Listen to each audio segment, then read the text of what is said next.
तो अब देखते हैं अध्याय नंबर 2 अम्ल, क्षार और लवण। इसके महत्वपूर्ण प्रश्न अपनी परीक्षा के लिए जो बोर्ड 2025 होने वाली है। देखते हैं प्रश्न नंबर 1, अम्ल को समझाइए। तो अम्ल के बारे में लिखने हैं और कुछ अम्लों के हमने इसमें उदाहरण भी इंक्लूड किए हैं। तो देखें अम्ल क्या है। तो वे पदार्थ जिनका स्वाद खट्टा होता है तथा जो नीले लिटमस पेपर को क्या कर देते हैं, लाल कर देते हैं, अम्ल कहलाते हैं। अब अम्ल के बारे में देखते हैं और चीजें। तो अम्ल शब्द की जो उत्पत्ति हुई है वो लैटिन शब्द एसिडस से हुई है, जिसका अर्थ होता है खट्टा। हाइड्रोक्लोरिक अम्ल देखते हैं HCl। अनेक उद्योगों में बॉयलर को अंदर से साफ करने में, सिंक व सैनिटरी को साफ करने के रूप में काम आता है। सल्फ्यूरिक अम्ल देखते हैं H2SO4। इसका उपयोग कहाँ किया जाता है, तो सेल, कार, बैटरी तथा उद्योगों में इसको काम में लिया जाता है। और सल्फ्यूरिक अम्ल को अम्लों का राजा भी कहते हैं, H2SO4 अम्लों का राजा।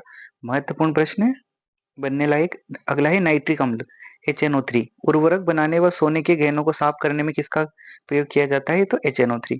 एसिटिक अम्ल CH3COOH सिरके के रूप में खाद्य पदार्थों को और अचार आदि को संरक्षित करने में, लकड़ी के फर्नीचर आदि को साफ करने में इसका उपयोग किया जाता है।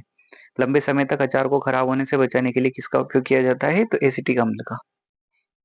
प्रश्न नंबर 2 देखें, क्षार को समझाइए। तो क्षार क्या है, तो उत्पत्ति, क्षार शब्द की उत्पत्ति एल्कली शब्द से हुई, जिसका अर्थ है पौधे की राख। इसका स्वाद अगर देखें तो ये स्वाद में कड़वा होता है। उदाहरण देखें तो नीम, बेकिंग सोडा। लिटमस पत्र परीक्षण देखें इसका। तो क्षार जो होते हैं वो लाल लिटमस को नीला कर देते हैं और स्पर्श में साबुन जैसा व्यवहार करते हैं, यानी चिकने होते हैं। विलायक क्षमता इसकी देखें। तो क्षार की विलायक क्षमता निम्न होती है, ये जलीय विलयन में क्या देते हैं, OH-। और अगर ऐसा कैसे, अगर हम अम्ल के लिए देखें तो वो क्या देते हैं, H+। क्षार जो होते हैं ये जल में घुलनशील क्षारक को क्या कहते हैं, क्षार कहते हैं। जल में घुलनशील क्षारक को क्षार कहते हैं। ये इसकी एक परिभाषा और है। प्रश्न नंबर देखें, प्रबल अम्ल, दुर्बल अम्ल, सांद्र अम्ल व तनु अम्ल को समझाइए। इन चारों को हमें समझाना है। तो प्रबल अम्ल को देखते हैं सबसे पहले। वे अम्ल जो जल में पूरी तरीके से वियोजित हो जाते हैं, यानी घुल जाते हैं, प्रबल अम्ल कहलाते हैं, जैसे HCl, H2SO4, HNO3। दुर्बल अम्ल देखें तो वे अम्ल जो जल में पूरी तरह वियोजित नहीं होते, दुर्बल अम्ल कहलाते हैं, जैसे लैक्टिक अम्ल CH3COH। अगला देखें सांद्र अम्ल, जिसमें अम्ल अधिक मात्रा में होते हैं जबकि जल कम मात्रा में होता है। अम्ल की मात्रा तो होती है ज्यादा और जल की मात्रा क्या होती है, कम। वो क्या कहलाते हैं, सांद्र अम्ल। और तनु अम्ल, जिसमें अम्ल अल्प मात्रा में होता है जबकि जल अधिक मात्रा में होता है। देखिए सांद्र और अम्ल, सांद्र अम्ल और तनु अम्ल दोनों एक दूसरे के विपरीत है। एक में अगर मात्रा बढ़ेगी तो दूसरे में घटेगी। अगला देखें प्रश्न नंबर 4, क्षार के कोई 4 उपयोग लिखिए। तो सोडियम हाइड्रोक्साइड NaOH, इसका उपयोग कहाँ किया जाता है, तो इसका उपयोग प्रबल क्षारक के रूप में होता है। अगला है पोटेशियम हाइड्रोक्साइड, इसका उपयोग भी प्रबल क्षारक के रूप में होता है। अगला है अमोनियम हाइड्रोक्साइड, ये खाद्य या उर्वरक में। और अगला है कैल्शियम हाइड्रोक्साइड, इसके मिट्टी की अम्लता को दूर करने में इसका उपयोग किया जाता है, किसका, कैल्शियम का। अम्लों के भौतिक गुण लिखने। तो अम्ल जो होते हैं ये स्वाद में खट्टे तथा जल में विलेय होते हैं। अम्ल नीले लिटमस पत्र को क्या कर देते हैं, लाल। और अम्लों की प्रकृति जो होती है वो संचारक होती है। प्रश्न नंबर 6, पॉप टेस्ट क्या है, समझाइए। तो हाइड्रोजन गैस जलाने पर पॉप की ध्वनि के साथ जलती है। हाइड्रोजन गैस एक प्रकार की पॉप की ध्वनि के साथ जलती है। पॉप टेस्ट अगर देखें तो हाइड्रोजन गैस से निहित परख नली के पास जब एक जलती हुई मोमबत्ती लाई जाती है तो पॉप की ध्वनि उत्पन्न होती है। इस टेस्ट को हाइड्रोजन की उपस्थिति दर्शाने के लिए प्रयोग करते हैं। प्रश्न नंबर 7, अम्लों के रासायनिक गुण लिखिए। तो अम्लों के रासायनिक गुण देखते हैं। अम्ल विभिन्न सक्रिय धातुओं जैसे जिंक, सोडियम, मैग्नीशियम आदि से क्रिया करके हाइड्रोजन गैस छोड़ते हैं। कौन सी गैस निकलती है, हाइड्रोजन। अम्ल धातु कार्बोनेट तथा धातु हाइड्रोजन कार्बोनेट के साथ अभिक्रिया करके कार्बन डाइऑक्साइड गैस उत्पन्न करते हैं। तो देखो सक्रिय धातुओं के साथ तो हाइड्रोजन गैस, और कुछ धातुएं जो होती है धातु कार्बोनेट और धातु हाइड्रोजन कार्बोनेट के साथ कार्बन डाइऑक्साइड। और अम्ल कुछ धातु ऑक्साइडों के साथ क्रिया करके लवण तथा जल भी बनाते हैं। अगला देखें प्रश्न नंबर 8, प्रबल क्षारक एवं दुर्बल क्षारक को उदाहरण सही समझाने। तो प्रबल क्षारक कौन है, तो वे क्षारक जो जल में पूर्णतः वियोजित होकर हाइड्रोक्साइड आयन देते हैं, प्रबल क्षारक कहलाते हैं, जैसे KOH, NaOH, BOH का होल ट्वाइस आदि।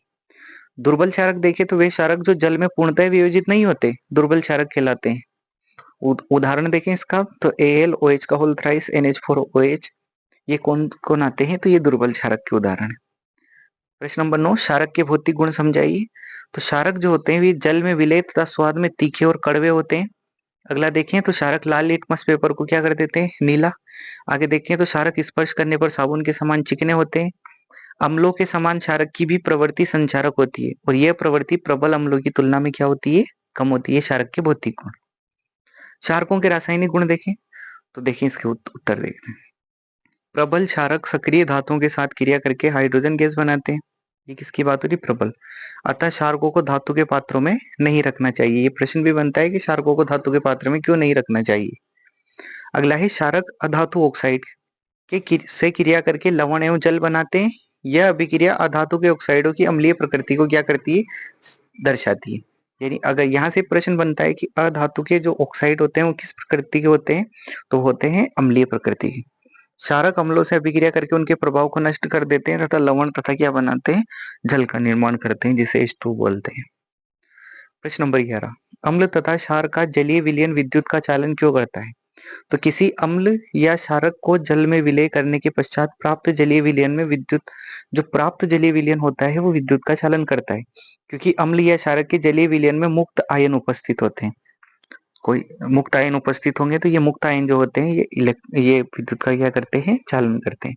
अम्ल तथा क्षारक अपने जलीय जीवन में मुक्त आयनों की उपस्थिति के कारण विद्युत का क्या करते हैं, प्रवाह करते हैं। प्रश्न नंबर 12, कास्टिक सोडे का निर्माण कैसे होता है, इसके दो उपयोग। तो सोडियम क्लोराइड के जलीय विलयन में विद्युत प्रवाहित करने पर यह वियोजित होकर सोडियम हाइड्रोक्साइड उत्पन्न करता है और ये जो प्रक्रिया होती है इसे क्लोर-क्षार प्रक्रिया भी कहते हैं। ये भी पूछी जाती है परीक्षा में कि क्लोर-क्षार प्रक्रिया किसे कहते हैं। इस प्रक्रिया में क्लोरीन गैस एनोड पर मुक्त होती है। क्लोरीन कहाँ होती है, एनोड पर। एवं हाइड्रोजन गैस कैथोड पर उत्पन्न होती है। एवं कैथोड पर सोडियम हाइड्रोक्साइड का निर्माण होता है। किसका निर्माण, सोडियम हाइड्रोक्साइड, कास्टिक सोडे का। उपयोग देखें इसका, तो इसका प्रयोग साबुनों तथा अपमार्जकों को बनाने में किया जाता है और कागज निर्माण और विरंजकों के निर्माण में भी इसका उपयोग किया जाता है। प्रश्न नंबर 13, विरंजक चूर्ण को समझाइए, उसके उपयोग लिखिए। तो विरंजक चूर्ण देखें तो इसका सामान्य नाम विरंजक चूर्ण या ब्लीचिंग पाउडर भी इसे बोलते हैं। अणु, इसका सूत्र देखें तो CaOCl2।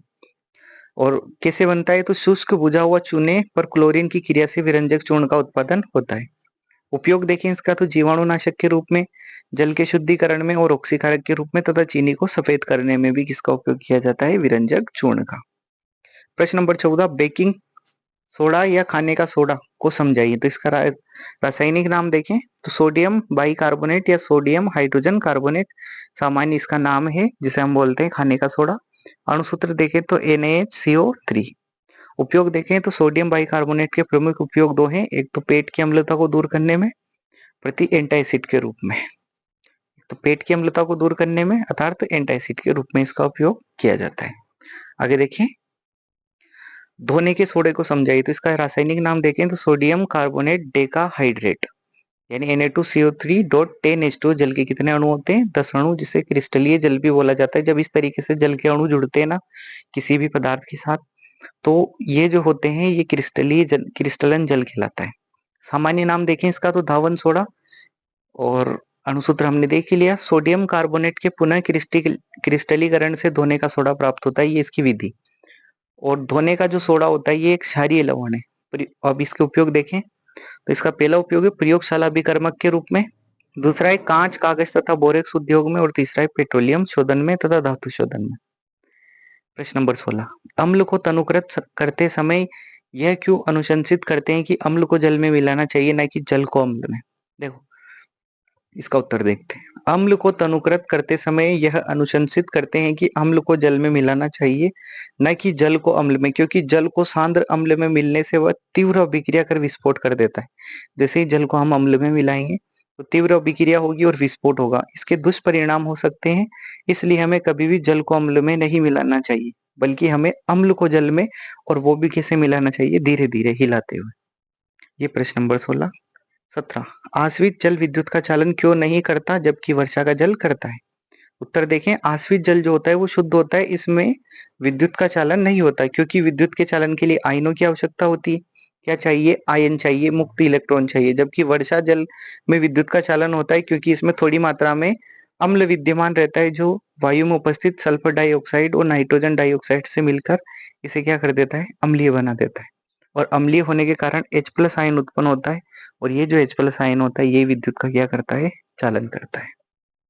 प्राकृतिक अम्ल के उदाहरण देखें तो नींबू जो होता है इसमें सिट्रिक अम्ल या साइट्रिक अम्ल, टमाटर में क्या होता है एस्कॉर्बिक अम्ल, अंगूर में टार्ट्रिक अम्ल, सिरका में एसिटिक अम्ल, दूध में लैक्टिक अम्ल, इमली में क्या होता है टार्टरिक अम्ल और सेब में मेलिक अम्ल। ये कुछ प्राकृतिक अम्लों के उदाहरण है।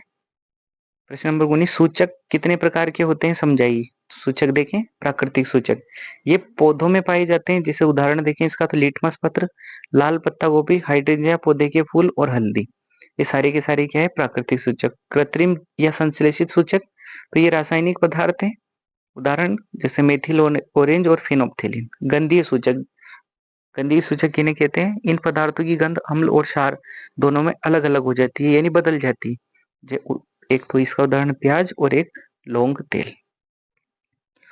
20 पीएच को समझाइए और दैनिक जीवन में इसके महत्व को लिखिए। तो हमारा शरीर 7.0 से 7.8 पीएच परास के बीच कार्य करता है।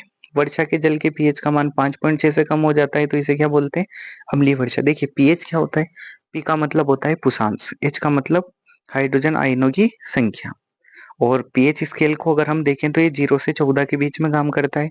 किसने इसे बनाया, तो इसे सोरेनसन नामक वैज्ञानिक ने बनाया था। इसके महत्व को देखें तो हमारा शरीर 7.0 से 7.8 के बीच कार्य करता है। वर्षा जल 5.6 से अगर कम हो जाए पीएच का मान तो ये अम्लीय वर्षा कहलाती है। और हमारे उदर में कौन सा अम्ल पाया जाता है, HCl, जो भोजन के पाचन में सहायक है और अपच की स्थिति में उदर अधिक मात्रा में अम्ल उत्पन्न करता है, जिसके कारण उदर में दर्द व जलन का अनुभव होता है और जिसके लिए एंटासिड का उपयोग किया जाता है। और मुख की पीएच का मान 5.5 से कम होने पर दंतक्षय प्रारंभ हो जाता है। थैंक्स। ये हमारे 20 प्रश्न थे, महत्वपूर्ण प्रश्न, और इसके बाद हम तीसरे पार्ट में मिलेंगे। देखिए ये इन्हें आप एक दो बार देखेंगे तो जरूर याद होंगे। मिलते हैं तीसरे पार्ट में।